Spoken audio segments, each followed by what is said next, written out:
the speakers. Like, I feel so proud. But okay, but anyway, the essence of conversion is basically delivering the right information on the right time in the right way. So when for example, when we have a web page mockup, we look at it, and this is what I keep in mind. Like, are we giving the information, the right information to our leads or our visitors at the right time in the right way?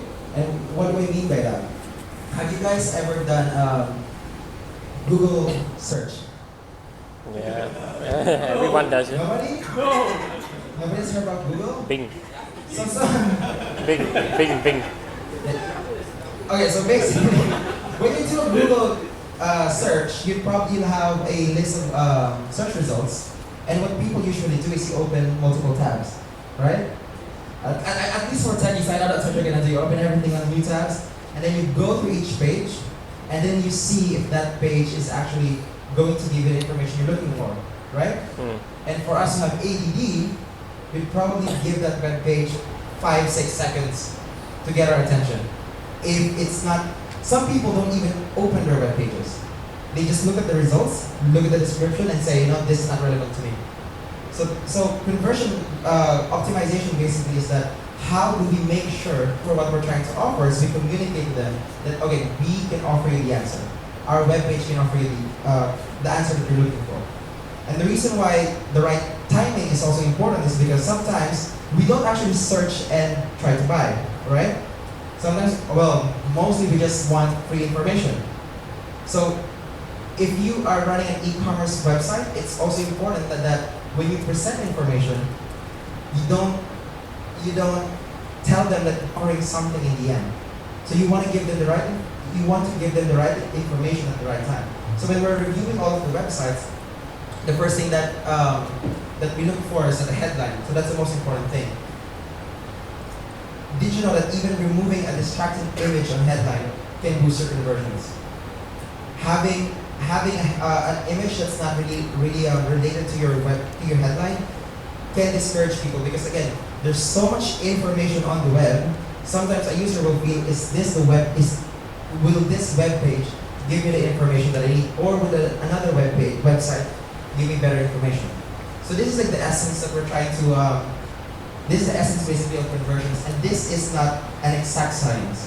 When people tell you this is how it should look like, this is how they should look like, that's not really true. Everything you should test it out.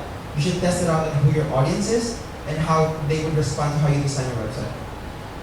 Having said that, so I want to share with you 4 tips to creating highly converting pages.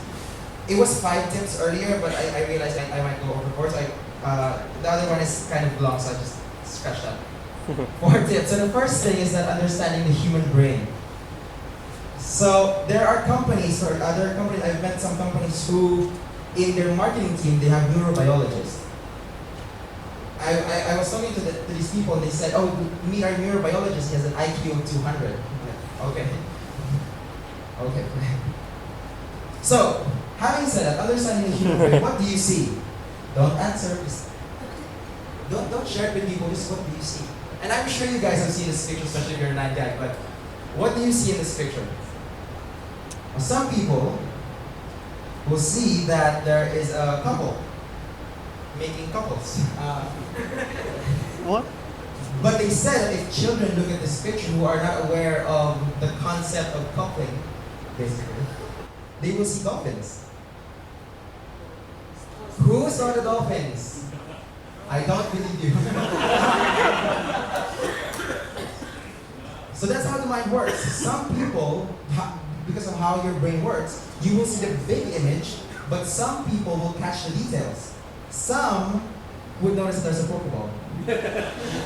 Who noticed the Pokeball? Yes! We're friends. Okay, so the way the human brain works is that right now, if you think about it, you can actually see this space from your eyes.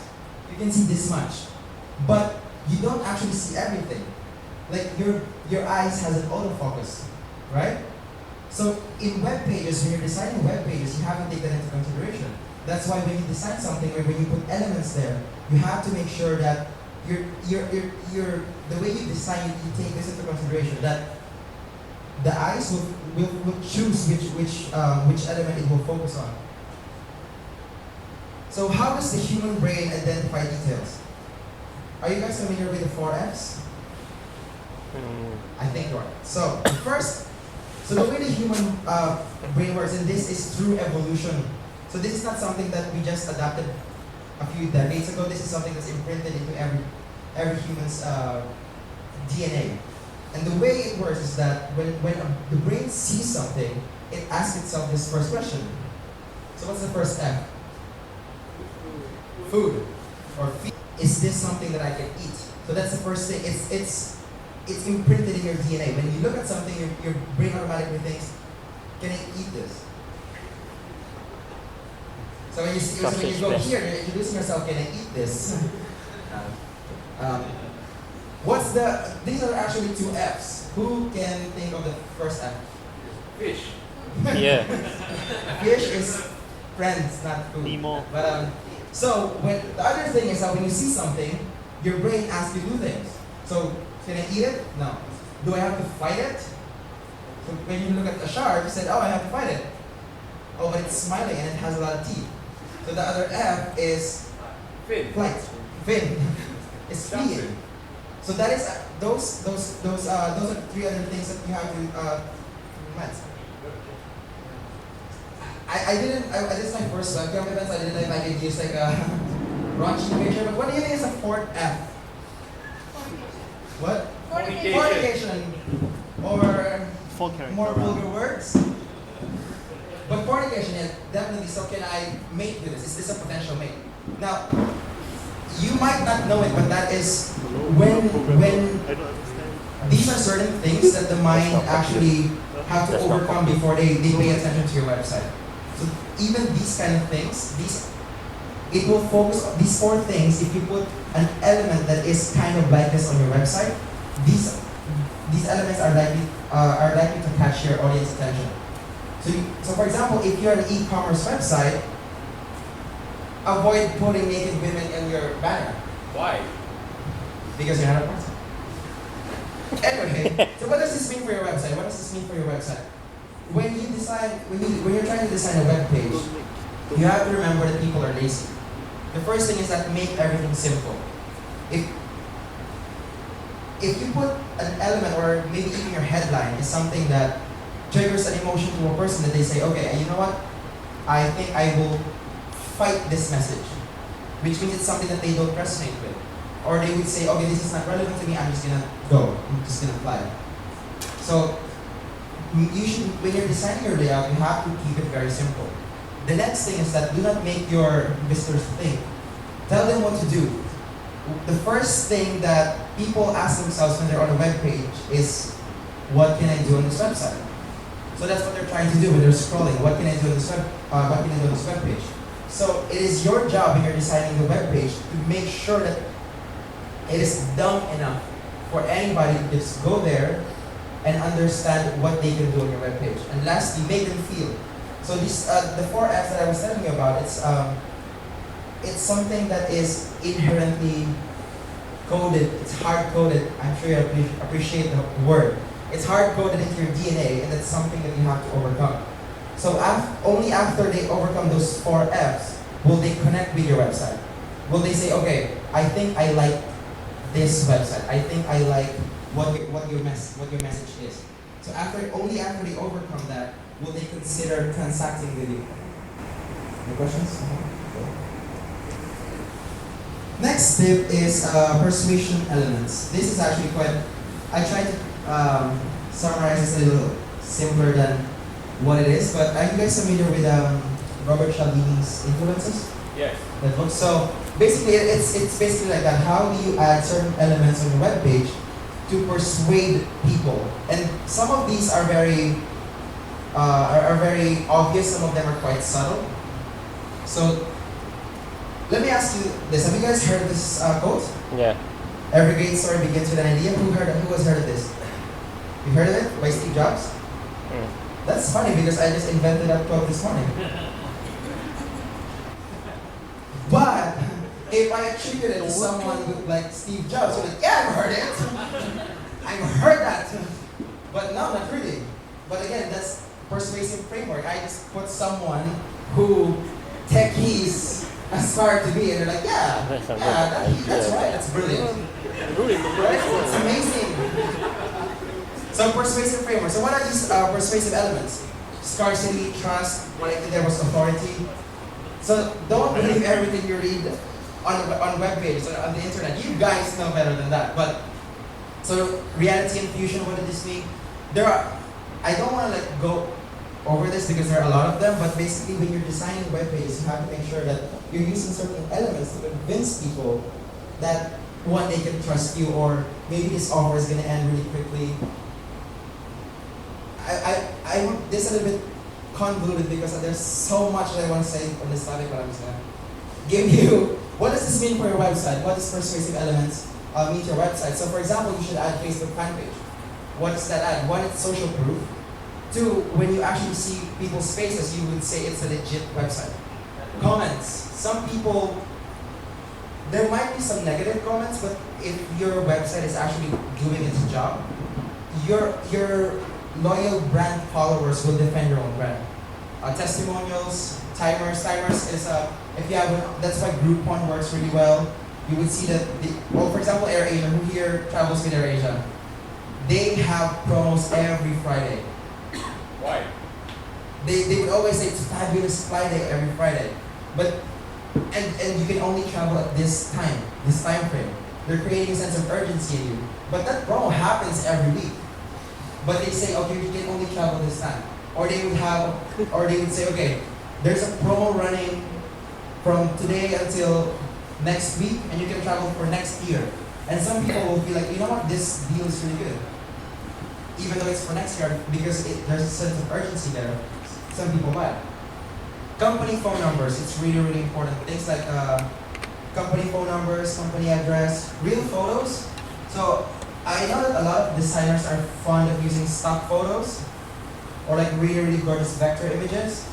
But although they're beautiful, they don't really add any value to your web page. I'm sorry, but an ugly, out of focus picture will still add more value to your website than a beautiful image all the time. A live chat, of course. You highlight your keywords. Customer support, badges and seals, guarantees, actual people using your product, and ratings. Okay, third one, use of visual cues. I'm sure the designers are really familiar with this one. So let me ask you this, what do you think is the number one thing that's most important on this webpage? The price. Based on how this is Amazon, by the way, they split tests like crazy. And if you look at other e-commerce websites, they all kind of look the same, right? eBay, Amazon, Zappos, they all kind of look the same. So the first thing, the most important thing for them is this. For that picture. The other one is, so do you guys agree this is number one? Sorry, this much. Do you guys agree, based on how they designed the page, this is the number one thing? What do you think is the second most important thing? The add to cart, right? Why? Now, why did you agree that this is number one? It's the largest. It's the biggest. It's that simple. Use visual cues. So that's why, for example, if you have a compelling headline and you add a big picture that's not communicating what the headline is talking about, you're basically doing yourself disservice. So even this, look at how simple the design is. But they know that for users who come to their page, they want to see what the product is. And then the next thing is that they want to know what they can do on the web page. Visual cues. So there's this company called Icon. What I was having a call with them, and it's software that basically tells you what are certain parts of your website, especially about the fold, is catching a lot of attention. So the first one is perception. So I don't really know how they do their test, but for example, so this is a landing page. So the first analysis that they do is perception.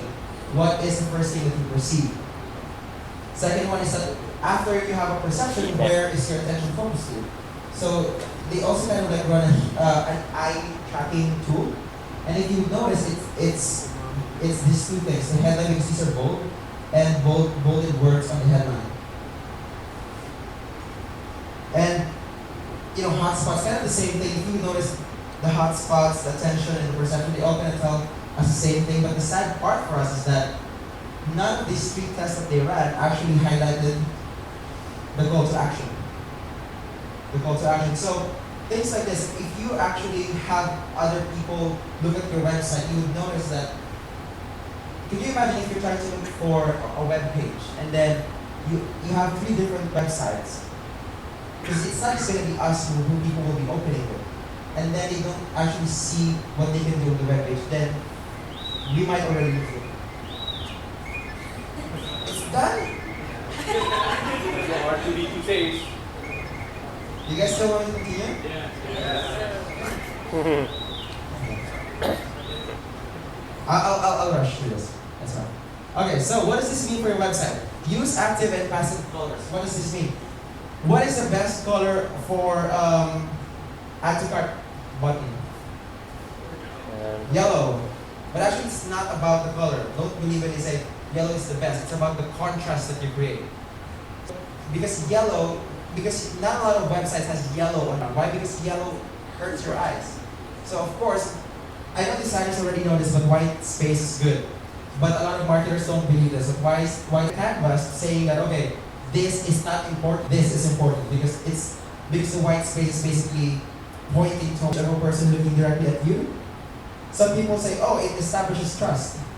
No, but so I wanted to share some screenshots, but they run a test that where people look. So for example, if this is your headline and you're a person and the image is looking like this, the eyes naturally go through the headline. So just avoid using that tool. Lastly, path to conversion. So like I was saying earlier, this is how people think a conversion path is. A person clicks on an ad, they sign up on your page, they open your email, and they buy your offer. And all of this while they're on their laptop or their desktop. So this is not true. The path to conversion is this. A person will click on multiple search results, give you and some other websites a few seconds of consideration. They will click around on your website, definitely. No one will go on your landing page and just sign up. They will click around. They will click on your home page, on your about us page, on your reviews page, on your testimonials, on your blog. They will click around. Then they might sign up. They might open your email, but they're still not going to buy. They're still going to search some more. And while that's happening, they might be doing this on their mobile device. While their Facebook is open, they might be doing laptop with their mobile device sending their notifications and their Facebook is still open. And sometimes, and this is also true for people at work, your Facebook will be open here and it will be open here.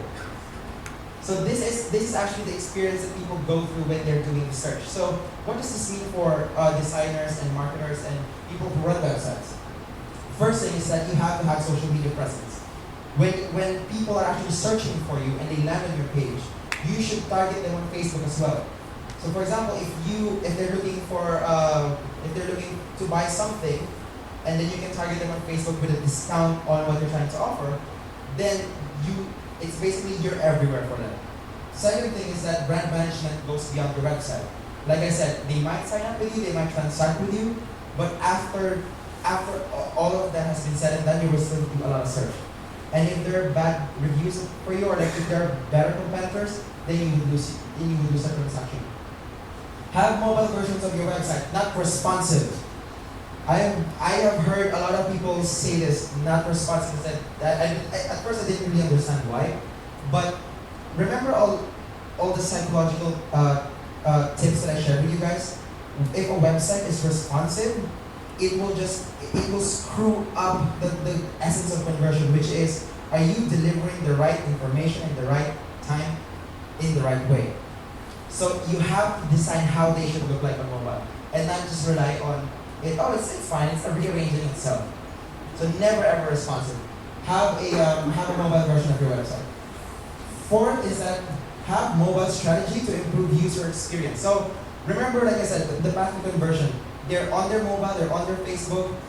It's not that, don't ever think that your audience is on mobile or they're on their laptop. It's always both. If someone is visiting you on your mobile, they're gonna be visiting you on your laptop, and vice versa. So you have to have a strategy that kind of like adds value to the experience. And lastly, content marketing is key. Again, people will be searching a lot about you, so you have to have compelling reasons for them to keep coming back. And lastly, okay, so we don't have time for live optimization, but this is the techniques for you to make sure that your website is actually conversion friendly. Of course, usability tools, like I said earlier, iQuant, things like this. Usability experts, sometimes it's really good to have a third person look at it. For example, I look at our website so much, there are a lot of things that I could miss already. But this one is, the customer journey exercise is something that I find really, really powerful. What you do is that you get a person, for example, you get someone who's never seen your website, and then the person will ask you all the things that a visitor might ask a person on your website. But you can only answer it with the elements that are on your website. So for example, I would say, what is your website about? So you can only answer based on maybe your headline, your copy, your this. What can I do on your website? Is there an offer? All these things. Like if you actually do this exercise, you're gonna learn so much about user experience. And it's a very simple, non-technological way to make sure that your website is converting. And if you have any questions, feel free to send me an email. Thank you so much.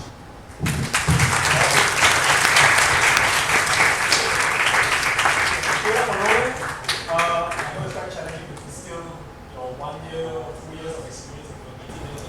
But let's give a quick. Let's see whether the crowd is interested in the demo. Like, do any of you have a website that you would like Roland to have a look and give you like? You want to see a demo of how he goes over a website and optimize it? Oh yeah. So, would somebody have a website that you would like him to have a look? Anybody? Yeah. Just give us a URL and then we'll pull it up. Unless it's like data and shit, then you can grab it later. No, it's not so much shit. Sorry? Yeah, it's not so much of shit. It's not so much shit. I didn't say it was shit. It's a little bit. Okay. So what we'll do, can you share the URL? I designed this website for my family, so I want to know what to do. Is it live? Is it online? It's not online? It's beautiful.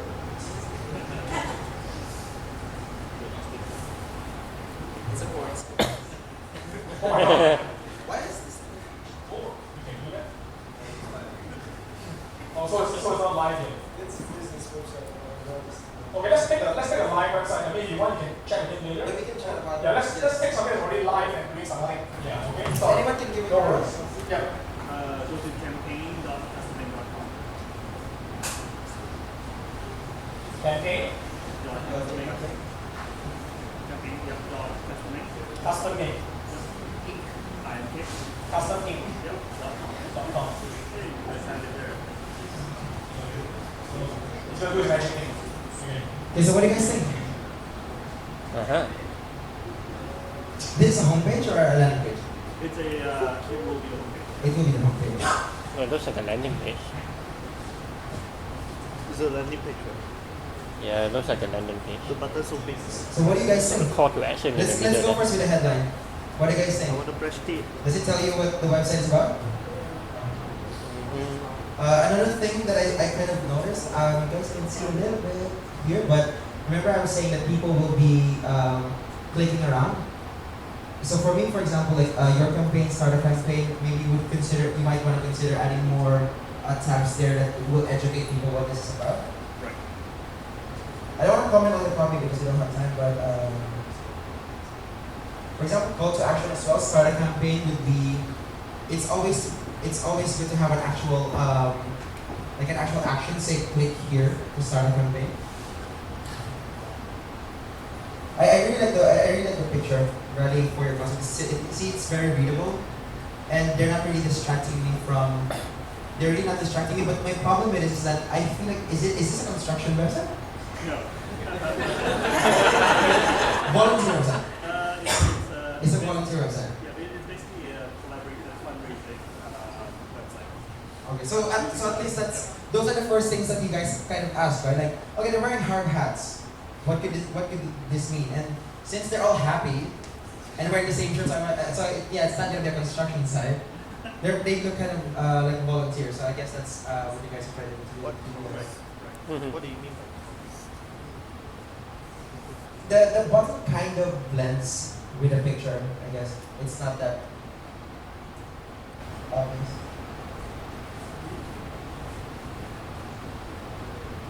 This is classic B2B design. Fast and easy setup, needs to run limited potential. I guess that's what's really missing for me because rallying for your cause, start raising money with custom t-shirt. It feels like there's a missing step to educate somebody. Like I would already have been preconditioned to understand what this page would tell.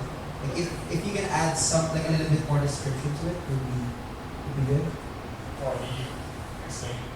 Yeah, always video. But it is not really Yeah, always videos are always good. I like this one. How will you change your world with t-shirts? Support the left and over charity. See what I would say again, like I was saying earlier, that people like for me, like how will you change your world with t-shirts? And you're kind of trying to tap into humanistic side of people. So what I would say is that if I can read more about each one, it would be good. Because for example, how will you change your world with t-shirts? And I really feel that's a compelling crosshead. What you would want to do is that you want to tell them more about support a loved one or charity. You know, like I would say, like, if there are actually people who are saying who did these things, would be a little bit more powerful than that. You know, like that's why I was saying like, content marketing is that's kind of like oh, this one.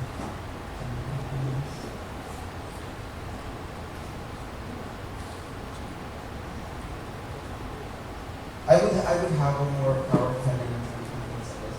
Like what does trending mean? Because right now, I mean, I think just my own subconscious feels like it's trending. featured. Is this a real person? But I should only say that. Yeah. Follow now. Straight up. Follow now.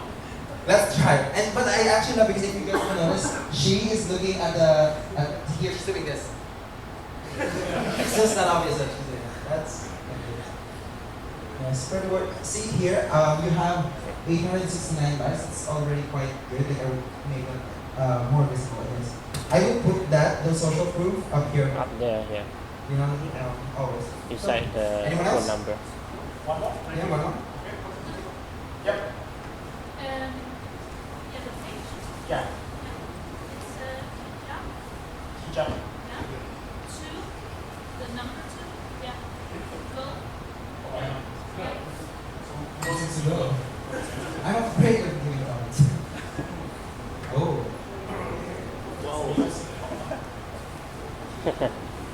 Just go.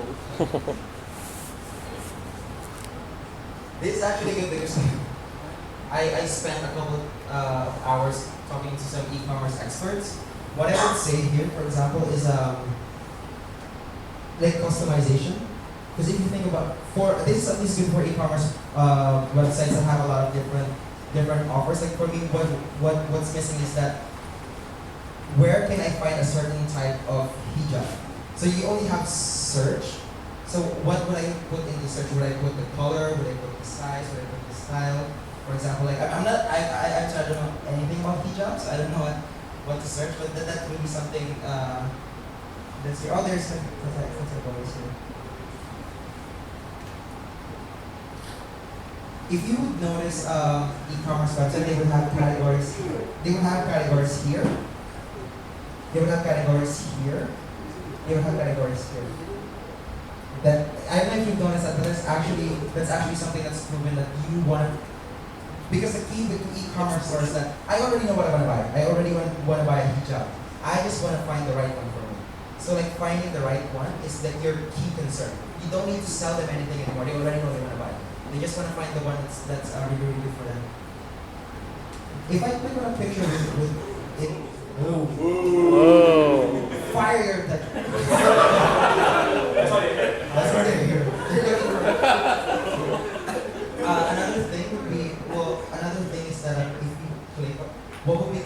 you actually click here, and then it would. So if you click on the, so for e-commerce sites, if you click on the image and it has a quick view of like a little bit of information there, ratings, how many people have bought, and social proof, that would be really, really good. You might want to slash the prices and see that there are things here. Is this the homepage? Yeah. By the way, yeah. But this is the homepage.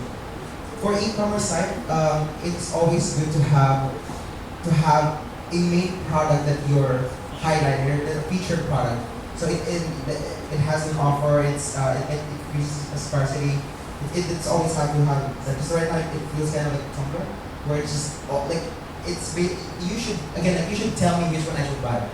Tell me like, okay, this is you should buy this because it's discounted. Look at the pretty girls. She's the happiest among everyone else. There's 10 more left. There's 10 more left. Yeah. So like, these kind of things. Thank you, Pia. Okay. Well, hopefully you guys found it Thank you, helpful. I'll be around. Pia. Yep. If you guys have any Sure. questions.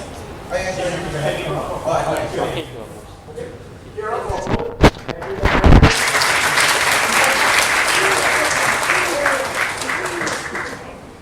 And there's this email again in case you want to find out how much it costs to get him to optimize his stuff.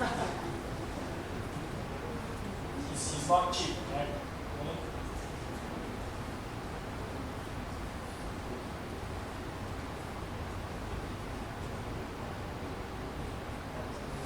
And is it hot? It's hot, right? Turn up the aircon. Okay. Turn up for our next speaker for this evening is one of UX Malaysia. VIP. That's not your brother, right? Yeah. You want to follow her? 6 years ago, man. No. Actually, you want to follow her? Hi guys. Oh, I'm going back at 9 o'clock. I'm going back by train at 9 o'clock. So should I go back now? I'm a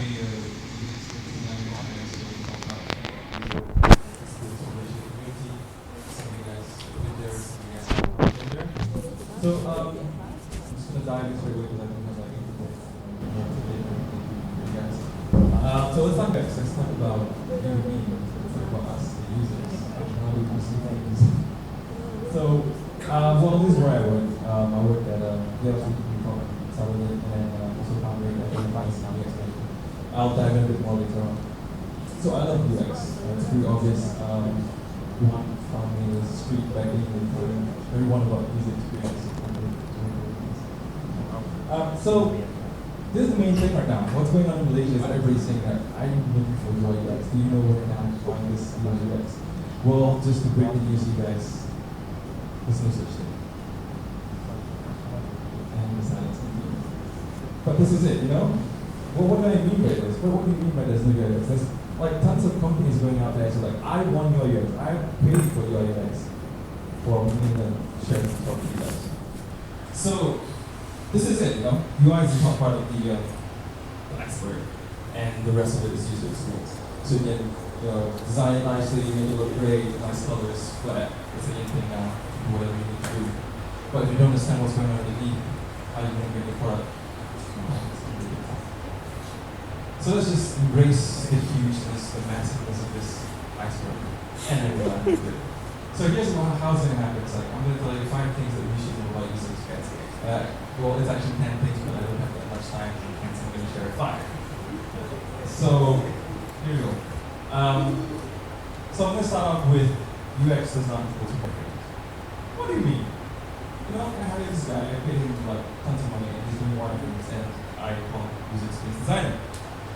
Cool. Well, this is what it means. 52 weeks of UX, my favorite website, should be able to your website as well. Is that there's no right way to wireframe. It's simply a tool. Keyword. It's simply a tool. You can ask the product manager to do wireframe, doesn't mean that it's UX. You can ask anyone to do wireframe, doesn't mean that you know UX. So it helps to understand and also make decision on testing things out. So I'm going to dive into an example. So this is how it's going to go. Main title, quotation, example. So it's a tool, there's many ways to do things. You have your very nice AI tool or any other, wireframe sketcher and whatnot, and you give this very rigid feel to design it. or build it in wireframe. But then there's my favorite way across. It's a very rough methodology, which is using pen and paper. It's the best way to do things. It's so fast, it's so quick, and it's cheap. Cheap meaning that you don't spend hours figuring out, whether this is the right size, whether I should color this green, blue, black. I don't know. It could be anything. But if you start using paper, you can just once you made a mistake, throw it out, do another one. Mistake, throw it out, do another one. You learn from it. Iteration. We'll jump into that. So the second thing that you need to know is that UX is strategy and planning. What do you mean? What do I mean by strategy and planning? Well, strategy and planning goes something like this. JohnnyHolland.com, another great website. Check it out, sorry. UX strategy is there for the big picture. Engaging, expensive that your organization's ability to orchestrate. So here I'm telling you that it's not UI, it's not wireframing. What the hell is it? It's part of it. It's the bigger picture. So the organization itself needs to understand what is user experience. How do I get my users? How do I convert? How do I do this? How do I make things awesome? How do I talk to my users and so forth? It's like the whole organization itself needs to understand what is user experience and how to talk. It's very important. Going to the next one. Oh, here are some tools. So to understand whether it's your organization to understand themselves or for you to understand your users, there are tools like Persona. So I'm not really going to dive into it, but there's later something that pops up. So you have personas, you have life cycles, which is understanding your product that you're building, and then there's benchmarking, which is understanding what's going on out there as well in comparison to your product. One thing I want to highlight is life cycle. What do I mean by life cycle? There's two types. There's product life cycle, there's user life cycle. Product life cycle looks at your product and goes like, should we future proof? Should we add more stuff or should we take it away? It's not just up to the management to take it away. It's also up to the user and how are they using your product. Comes in the user life cycle. The user life cycle is usually a bit later than the product life cycle because once you launch it, the user was like, I'm not sure whether I'm going to use it. Maybe I'll try it. I don't like it. Maybe I'll try it. I like it. And it comes to a point where it will then die down. So at that point, you're in a company who will have to think like, oh, should we introduce a new feature or is this feature actually it's not used and so forth. So product life cycle and user life cycle is pretty important. The next one is UX is testing and evaluation. I think this is pretty much what you kind of knows what's going on here. So Jim Ross says that usability testing will keep you honest, get your project out of the realm of opinion-based design. That happens very often. Regardless whether you're a big company or small company, just one man is always an opinion-based design. So how do you get out of it? So it needs to elevate itself to empirical, verifiable, and user-based design. Instead of you telling yourself that this is going to be awesome, this is going to be great, and then you launch it out and you're like, it's not working. So it's to understand what is really needed. It also links back to the previous slide. So here's something useful.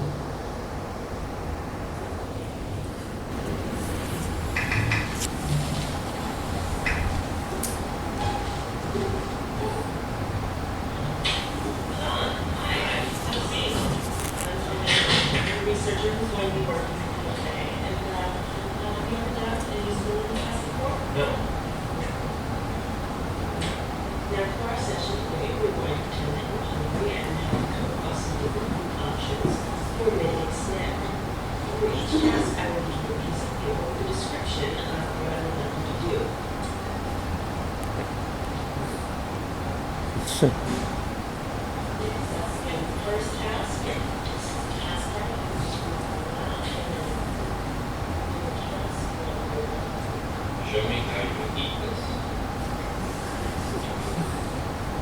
See, this was not a big deal. If I would do this, I'm going to put it back.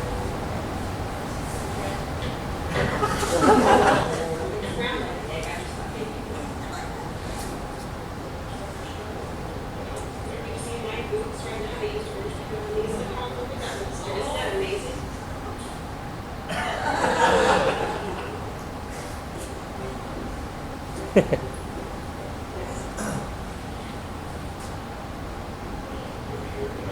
the, yeah, press the stem away from the bone and hold it away so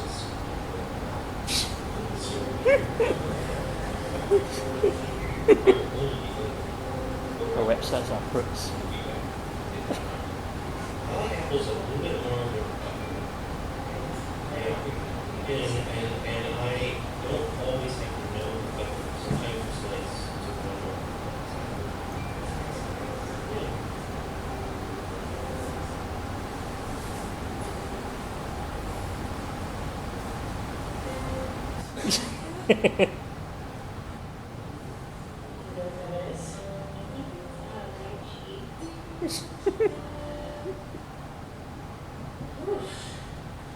I thought at first that it was a raspberry on steroids. Looks like a dinosaur.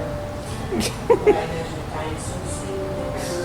So it's a little bit intimidating at first. Dinosaur skin.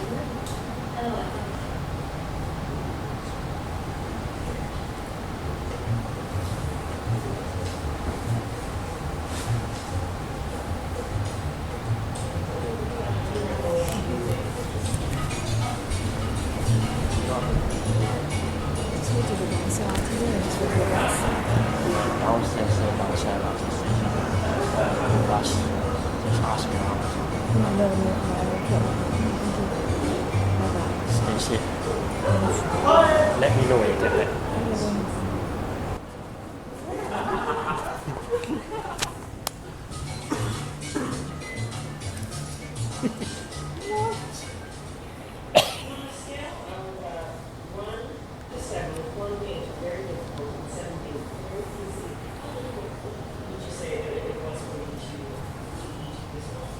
So one is really difficult. I would say two. Only because of my personal. How would you say banana comparison? Well, you're talking about when, the banana's sitting there, oh, we'll do it, but not with the enthusiasm that we would, especially if you were to have an apple from it. It's good banana.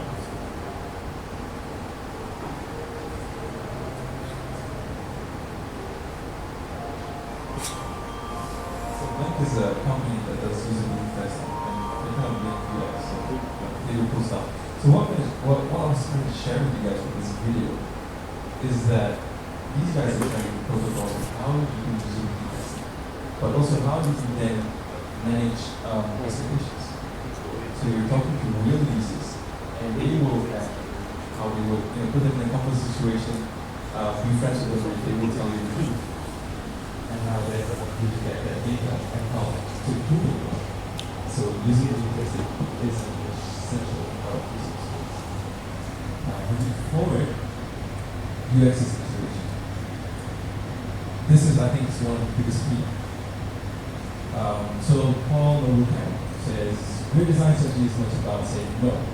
It's about trying to be all things to people to achieve unique, valuable market position theology. That's what it means. It means that you try it out, figure it out and see whether it's needed or not. So picture it. So one of the biggest companies that still iterates ever since the first day is Apple. They've been iterating the iPhone ever since the first one, and the new iteration is coming out soon. It's never, it's never been different before. It's just the same thing over and over again. But they listen. They try to understand. They implement. They iterate, implement. So it's cool about that. Next one, I think the last point is good UX is invisible. Well, what do I mean by that? Good design, says Derek School, is when it's done well, it becomes invisible. It's only when it's done poorly that you notice. It's true. I mean, if it's the first thing you go, to a bad website, you just go like, damn, this website is bad. Damn, I'm gonna push it out, everyone's gonna know this is bad. If it's good, you just go like, you're gonna use it for a while and you go like, I like it. It works. Gets me going. Currently one of the best websites, well not the best, but something that kind of appeals to me recently is Spotify. Yeah. page. It is awesome. Just gotta check it out, especially this landing page. So there's a link on the laptop there. You can get on later on. I'll just explain what they're selling. It puts you in a position. It gives you a first-person view of things, experiences, and how the product will change your life, and how it will affect your decision making and so forth. So I really love the site. It's amazing. I really like it. That ends my 5 things that you need to know about user experience. So what's going to happen next is that I am going to do some shameless plugins, if you guys don't mind. There's some stuff that will be community. So I work at VLT and also part of this thing called VLT Labs, where we work with startups. So a few startups that we work with is Yuma, Hire. So what we use more services rather than incubated. So we are actively looking for startups to work with that help them grow, the whole community grows, the whole industry grows, and just be better for everyone. That's one part. The next part is UX Nation, just a slight update of what's going on. Is that we just launched our workshop. It was really cool, which was handled by Lesson Testing, so it was user testing workshop. So which I was in that. And the next one is coming up is Jonathan Hirsch. So he's an information architect and UX consultant based in the UK. So he's flying down in September. And UX Nation will be having another workshop, and he will be leading it at September 2013. So, we'll be founders. And besides that, there's also UX Nation has partnered up with a weekend to give you guys called the Social Innovation Camp. Thank you for coming. So what is Social Innovation Camp? Is like we have an idea, it's social and impactful. Drop it into the website, which is kl.sicampasia.com, and get into this whole 48 hours weekend thing where we pair you up with mentors and developers, designers, and so forth to bring your ideas to life. With that, I'm going to end with, So yeah, this is pretty much the poster, what's going on. We did it last year, Social Innovation Camp Asia. This year is going to be in 8 cities in Asia itself. So it's kind of cool. So, get into it. And, that's like this. Prizes, 5,000 Malaysian ringgit, best space in my space, make space, and travel grant to Social Innovation Camp Asia in Singapore. More information here. We've got the 20th of August for some of the ideas, make a change. You've got that idea, but you've been talking by a water cooler. It's time for you to do it. Let's do something. There's a lot of ideas running around. Let's make it happen. So organizers and host partners. So it's going to be in Sunway University. We're going to have cool access there, food, amazing stuff, star of media. And how often can you say, let's say you win this whole thing, hey, look, UN supports my idea. Yeah. How often can you say that? And UN is kind of like our global partner, so the whole world, Sika partners with UN. And it's amazing, so we've got some stuff on that one as well. But yeah, things are happening in KL, so it's thanks to you guys, the community, You just held a hand. And that's about it. So mail me if you want services, mail me. No, not those kind of services. For the stuff, and mail me if you want to talk about UX and partnership and stuff. So, thanks guys.